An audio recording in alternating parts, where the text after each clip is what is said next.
तो अभी हम NCERT एक्सरसाइज 7.5 क्लास 12 का क्वेश्चन नंबर 9 देखने जा रहे हैं।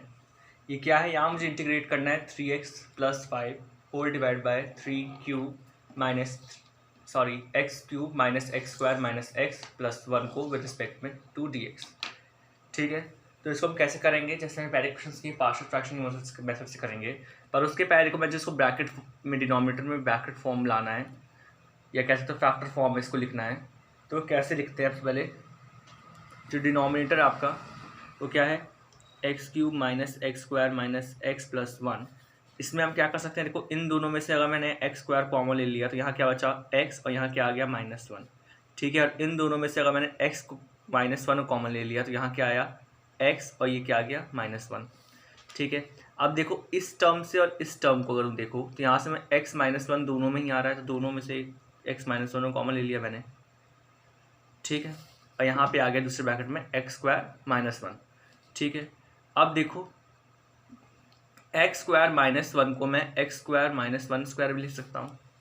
ठीक है, अब एक्स स्क्वायर -1 को मैंने एक्स स्क्वायर -1 स्क्वायर लिख दिया।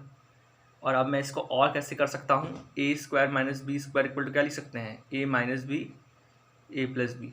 ठीक है, A minus B A plus B. तो इसी मेथड से अलजेब्रिक आइडेंटिटी की वजह से मैं इसे खोल दूंगा। देखो कैसे, x-1 x प्लस 1। ठीक है, और यहाँ पे अब क्या बन गया, अभी बन गया x-1 का होल स्क्वायर x प्लस 1। तो जो आपको किया फंक्शन जो आपको था वो क्या था, 3x+5 whole divide by X cube minus X square minus X plus 1 dx के जो रिस्पेक्ट मुझे इंटीग्रेट करना था वो उसको कैसे लिख सकता हूँ मैं, 3x+5 whole divide by X minus square X plus 1 dx। ठीक है, अब मैं इस फंक्शन को ऐसे भी लिख सकता हूँ। तो अब मुझे यहाँ पे ओरिजिनल फंक्शन अगर मैं देखूँ तो मेरा ओरिजिनल फंक्शन ये क्या है जिसको मुझे इंटीग्रेट करना है, 3x+5 whole divide by X minus X square X plus 1। इसको मुझे इंटीग्रेट करना है, dx के तो रिस्पेक्ट में इंटीग्रेट होगा ना, वो फंक्शन का पार्ट नहीं है, उसके तो रिस्पेक्ट में इंटीग्रेट होना है। और मेन चीज़ जो हमारी है इसको इंटीग्रेट करना है वो ये है। अब इसको पार्शियल फ्रैक्शन फॉर्म में कैसे लिख सकता हूँ मैं, ये स्क्वायर है तो कैसे लिखा जाएगा, x-1 प्लस बी x-1 का होल स्क्वायर और यहाँ आएगा c x प्लस 1। ठीक है, अब मैं क्या करूँगा, अब मैं नीचे देखो यहाँ पे एलसीएम ले लूँगा, क्या आएगा x-1 का होल स्क्वायर x प्लस 1 और आया 3x+5 और इस साइड तो जो चीज़ है पूरी वो वैसे ही चलती रहेगी। और यहाँ पे तो क्या होगा, a किससे किससे इंटू होगा, x-1 और x प्लस 1 से इंटू होगा, a b किससे इंटू होगा, x प्लस 1 से इंटू होगा, और c किससे इंटू होगा, x-1 का होल स्क्वायर से इंटू होगा। ठीक है, तो अगर मैं देखो बोथ साइड डिनोमिनेटर कॉमन है तो उसे मैं काट दे रहा हूँ और यहाँ पे क्या आया 3x+5 equal to a x-1 x plus 1 b x plus 1 और c x-1 का होल स्क्वायर। ठीक है, हम यहाँ पहुँच गए। अब देखो यहाँ पे क्या कर रहा हूँ, मैंने कई बार बोला कि अगर ऐसे a के साथ कोई क्वाड्रेटिक बन रही होती है तो यहाँ पे कंपैरिजन इस समय जब 3 वेरिएबल्स 3 कांस्टेंट टर्म आ जाए ऐसे a b c और इस टाइप की बड़ी इक्वेशन बन रही है। ठीक है, तो वहाँ पे हम एक ट्रिक यूज़ करते हैं, हम इसको सॉल्व चाहो तो इसको सॉल्व करके कंपेयर करो, 3 इक्वेशन बन जाएंगी। ठीक है, 3 कांस्टेंट आप उसको निकाल सकते हो, पर वो चीज़ें काफ़ी फिर लेंदी हो जाती हैं। तो हम यहाँ पे शॉर्ट मेथड क्या यूज़ करेंगे, हम यहाँ पे ऐसे वैल्यूज़ x की चूज़ करेंगे जिससे मेरी 2 वैल्यूज़ यहाँ पे कट जाएँ, जैसे बी सी कट जाए या कभी ए बी कट जाए, तो ताकि मेरी दूसरी वैल्यू 1 आ जाए। देखो कैसे मैं करता हूँ, सबसे पहले मैं जानता हूँ कि अगर मैं x = 1 ले लूँ, ठीक है, इसको इक्वेशन 1 नाम दो। अगर मैं लेट x = 1 लूँगा और पुट अगर कर दूँ मैं से इन इक्वेशन 1 तो क्या होगा, देखो यहाँ पे मुझे पता है a तो यहाँ से कट जाएगा क्योंकि 1 - 1 क्या होगा, 0 हो जाएगा एकदम। यहाँ पे क्या होगा, यहाँ पे c भी कट जाएगा, 1 - 1 का स्क्वायर है तो ये भी 0 हो जाएगा, तो क्या बच जाएगा, सिर्फ b का टर्म बन जाएगा। तो इस टाइप की मैं ऐसी कोई वैल्यू लूँ जो कि इक्वेशन को देखने से पता चल जाती है। आप 4-5 क्वेश्चन लगातार करेंगे तो आपको समझ में आने लगेगा कि कौन सी वैल्यू पुट की ली जाए। ठीक है ना, कि ये चीज़ 2 टर्म में ही 0 हो जाए। और हमेशा ऐसे होगा, ये ना सोचना क्या कहते हैं कि यार ये फंस जाए तो क्या होगा। अगर फंस रहे हो बहुत ज़्यादा तो समझ लो कि वो इंटीग्रेशन दूसरे ट्रस्ट मेथड से होगा, ठीक है। तो अब देखो यहाँ करता हूँ मैं ऐसे, मैंने इक्वेशन फर्स्ट में x की वैल्यू 1 पुट कर रहा हूँ, तो यहाँ क्या आ जा रहा है, यहाँ आ जा रहा है लेफ्ट हैंड साइड में 8 और राइट हैंड साइड में a into 0 plus b into 2 हो जा रहा है, और ये क्या हो जा रहा है c इंटू 0। तो यानी b की वैल्यू मेरी क्या आई, b की वैल्यू मेरे पास आ गई 4, ठीक है। चलो ये हो गया। अब दूसरे में करूँगा, अब मैं करूँगा पुट x इक्वल टू -1। क्यों मैं x इक्वल टू -1 का पुट कर रहा हूँ कि जैसे मैंने x इक्वल टू -1 किया तो यहाँ से मेरा क्या होगा, b वाली टर्म 0 हो जाएगी, ठीक है। ऑल दो a और c नहीं होगी, पर अब देखो क्या हो जाएगा, दो कांस्टेंट टर्म बचेंगे ना, कंपैरेटिवली 3 कम तो होगा ना वो। तो देखो मैं क्या करता हूँ, जैसे मैंने x इक्वल टू -1 पुट किया यहाँ पे इन इक्वेशन फर्स्ट,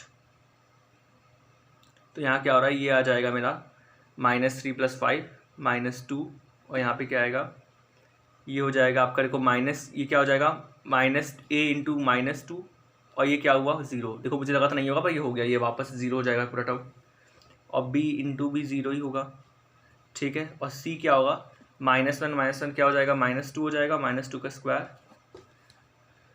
तो 2 इंटू ये आ जाएगा 4c, ठीक है। तो यानी c की वैल्यू क्या है आपके पास 1/2 माइनस, ठीक है। अब मैं क्या करूँगा यहाँ पे, अब मैं लेट कर लूँगा x की वैल्यू एक बार 0, put x equal to 0 in equation first, ठीक है। जैसे मैंने x इक्वल टू 0 पुट किया तो ये आ गया लेफ्ट हैंड साइड में 5, राइट हैंड साइड में क्या हुआ, a इंटू क्या होगा देखो -1 + 1 प्लस b इंटू क्या होगा देखो 1 प्लस c इंटू क्या होगा आपके पास 1, ठीक है। अब यहाँ पे ए बी जो भी आपको बी और सी की वैल्यू बता दो वो पुट कर दो, तो ये -a यहाँ पे आएगा, और बी की वैल्यू क्या है देखो 4 इंटू 1, और सी की वैल्यू में क्या निकाल चुका हूँ -1/2 इंटू 1, और ये क्या है 5।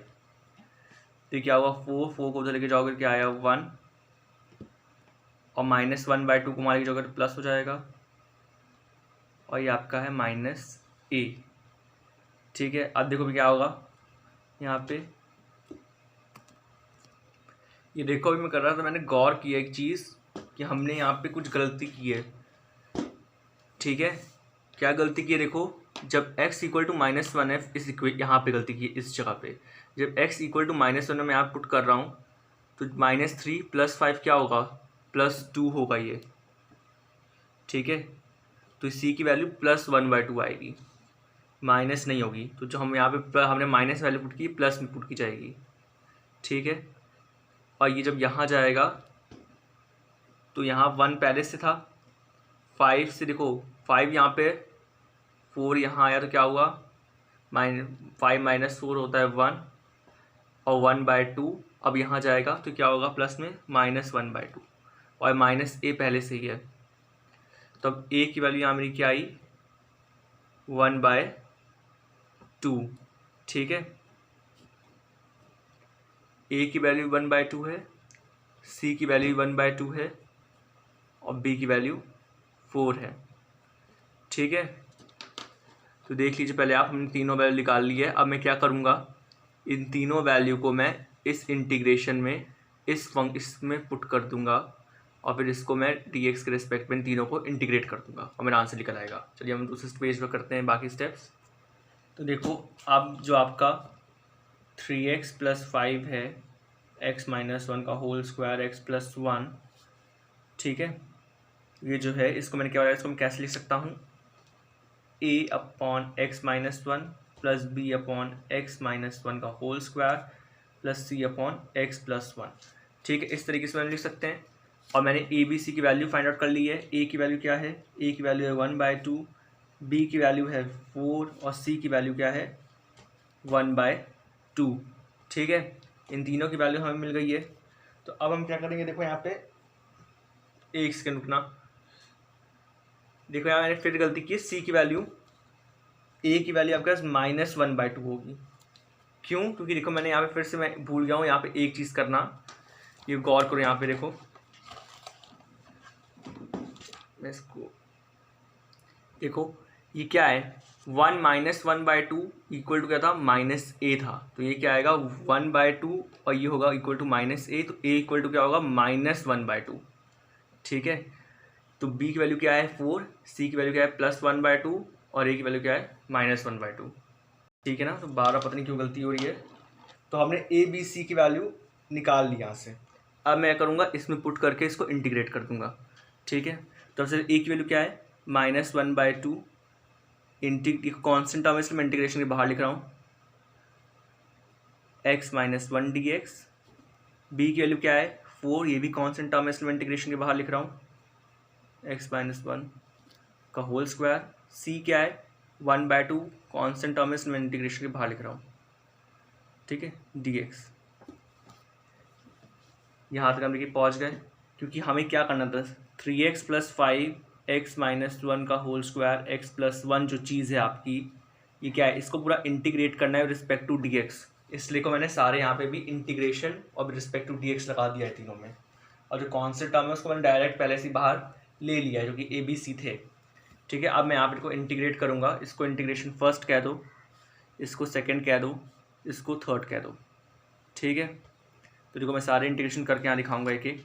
तो फर्स्ट इंटीग्रेशन कैसे होगा, क्या है -1/2 x - 1 dx। ठीक है, तो कैसे होता है ये, अगर मैं x - 1 को t लेट कर लूँ तो बोथ साइड जब मैं डिफ्रेंशिएट करूँगा, बोथ साइड जब मैं इसको डिफ्रेंशिएट कर रहा हूँ तो क्या हो रहा है, देखो ये क्या आ जाएगा dx, ये तो कांस्टेंट टर्म है, इसका डिफरेंशिएशन 0 हो जाएगा, और यहाँ पे क्या आ जाएगा dt। ठीक है, तो मैं क्या कर सकता, तो क्या इसको मैं लिखूँगा, देखो -1/2 x - 1 की जगह क्या रख दूंगा t, और dx के क्या रख दूंगा dt, और इसका इंटीग्रेशन में क्या आएगा -1/2 log मॉड में t plus integration constant c1। ठीक है, और t की वैल्यू है क्या, ये बिल्कुल ना भूलिए, x - 1 plus integration constant c1। मैं आपको कई बार बता चुका हूँ कि मॉड क्यों लगाया है मैंने, क्योंकि लॉग में हमेशा चीज़ पॉजिटिव में होती है, और यहाँ पे मैं एक्स की वैल्यू का नेगेटिव पुट कर दूंगा तो ये चीज़ नेगेटिव आ जाएगी, इसमें मैंने मॉड लगा दिया ताकि हमेशा वो चीज़ पॉजिटिव ही रहे। ठीक है, अब मैं दूसरा इंटीग्रेशन करूँगा जो कि देखिए है 4 इंटीग्रेशन, यहाँ पर dx लगाना भूल गया हूँ, x - 1 का whole square respect to dx मुझे इंटीग्रेट करना है। ठीक है, अब ये कैसे होगा, देखो यहाँ पे मैं x माइनस लेट कर लूँ, -1 को u लेट कर लूँगा, और बोथ साइड अब डिफ्रेंशिएट करूँगा और dx = du हो गया। ठीक है, तो अब मैं इसमें पुट करूँ तो क्या आएगा 1/u² du। तो इसका इंटीग्रेशन क्या होगा, इसका इंटीग्रेशन होगा 4 और ये आ जाएगा -1/u, तो -4u, और u की वैल्यू यहाँ क्या है, u की वैल्यू है आपकी x - 1। ठीक है, तो यहाँ पे रख दिया मैंने u की जगह x - 1 plus integration constant c2, जो कि पहले लग जाना चाहिए जैसे इंटीग्रेशन हो जाए तुरंत। ठीक है ना, ये नहीं कि आप आंसर लिख रहे हो तब इंटीग्रेशन कांस्टेंट लगाओ, जैसे ही होगा तुरंत आप खट्टे से इंटीग्रेशन कांस्टेंट लगाएंगे। ठीक है, थर्ड इंटीग्रेशन मैं कर रहा हूँ। थर्ड इंटीग्रेशन देखो क्या है 1/2 इंटीग्रेशन मुझे करना है 1/x + 1 को विद रिस्पेक्ट टू dx, तो 1/2 integration x + 1 with respect to मुझे किसे करना है dx। तो यहाँ पे मैं क्या करूँगा x + 1 को अगर मैंने v माना तो dv बोथ साइड डिफ्रेंशिएट करके dx = dv हो गया, और यहाँ पे अगर मैं पुट कर दूँ देखो 1/2 x + 1 की जगह v और dx = क्या रख दूँ dv। तो जब मैं बोथ साइड इसको अब मैं इंटीग्रेट करूँगा तो क्या आएगा 1/2 log v plus integration constant c3, और v की वैल्यू यहाँ डाल दो, क्या है 1/2 log v की वैल्यू है हमारे पास x +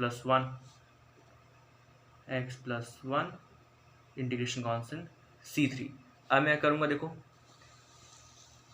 इस पूरे इंटीग्रेशन को मैं ऐसे लिख सकता था, तो मैं तीनों का ये इसी इंटीग्रेशन का ये तीन कह सकते हैं, इसको मैं इस पूरे इंटीग्रेशन को ऐसे लिख सकता हूँ।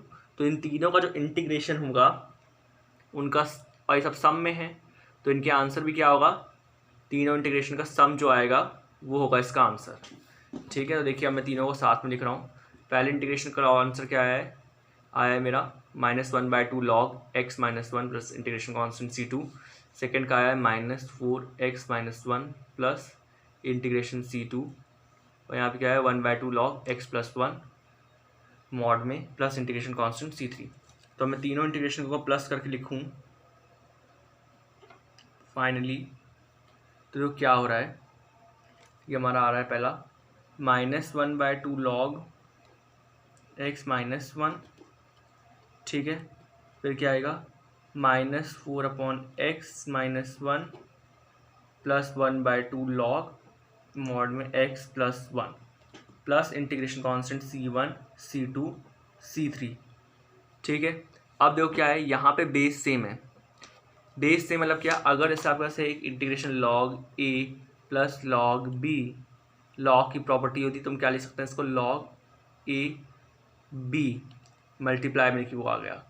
और अगर आपके पास log a minus log b, तो इसको मैं कैसे लिखूंगा, log a/b। तो देखो इसको मैं यहाँ पे माइनस था तो यहाँ पे मैंने इसको डिवाइड में लिख दिया, ये b है ध्यान रखिए, और यहाँ पे प्लस है तो यहाँ पे मैंने मल्टीप्लाई में कर दिया। तो ये log की प्रॉपर्टी है। तो देखो यहाँ पे क्या है -1/2 log x + x - 1 है, और यहाँ पे क्या है +1/2 log x + 1 है। तो इसमें कैसे लिख सकता हूँ, देखो नेक्स्ट स्टेज में करके दिखाता हूँ, ठीक है। तो हम यहाँ तक हमारा आंसर यहाँ निकल चुका है। इसको और सिंपल फॉर्म में लिखूंगा, देखो 1/2 1/2, अब log x माइनस मॉड में n, और यहाँ पे क्या है -1/2 log मॉड में x - 1, ये क्या है प्लस, ये प्लस में है, और ये -4/x + 1 plus integration constant C1 C2 C3। अब ये क्या है, ये log a log b, इनमें साइन क्या है, देखो माइनस है। मैंने पहले बताया था कि अगर आपके पास ऐसा है log a minus log b, तो आप इसे कैसे लिख सकते हो, log a + a/b, इसको लिखा सकता है। पर इसमें क्या होना चाहिए, बेस सेम होना चाहिए, जो कि यहाँ पे देखो बेस सेम है, ठीक है। यहाँ अगर कुछ बेस डिफरेंट होगा तो दिया जाएगा, अगर नहीं दिया गया तो यानी बेस सेम है। नीचे कुछ लगा नहीं है ना बेस में, तो यानी क्या बेस सेम है, इस नहीं लगा। वरना अगर बेस डिफरेंट होते 10 होता, कुछ और होता, नेचुरल लॉग होता, तो दिया जाता। अभी जितना इंटीग्रेशन में हम कर रहे हैं, हम जितना भी डील करेंगे क्लास 12 में, वो सबकी बेस सेम है, ठीक है। तो इसको मैं कैसे लिख सकता हूँ, 1/2 log, ये प्लस में है और ये माइनस में है, ठीक है। देखो ऊपर जो इक्वेशन लिखी है माइनस, यहाँ पे ये माइनस यहाँ पे और यहाँ पे प्लस है। 1/2 log, जो प्लस वाला यहाँ साइन है देखो वो न्यूमरेटर में लिखा जाएगा मॉड में x + 1, और जो माइनस साइन है यहाँ पे इसके आगे log के, वो डिनोमिनेटर में चीज़ आ जाएगी x - 1, और ये -4x + 1 तो सेम रहेगा। और C1 C2 C3 को क्या लिख सकता हूँ मैं, इंटीग्रेशन कॉन्स्टेंट है तो उन्हें मैं C करके लिख सकता हूँ, where C = C1 C2 C3, ठीक है। तो ये आ गया मेरा आंसर, मैं इसको मार्क कर दे रहा हूँ। इसको वापस से एक बार आप देख लीजिए, ये हो गया हमारा आंसर क्वेश्चन नंबर 9 का, जो एक्सरसाइज 7.5 में पूछा गया। एक बार इसको वापस से देख लीजिए।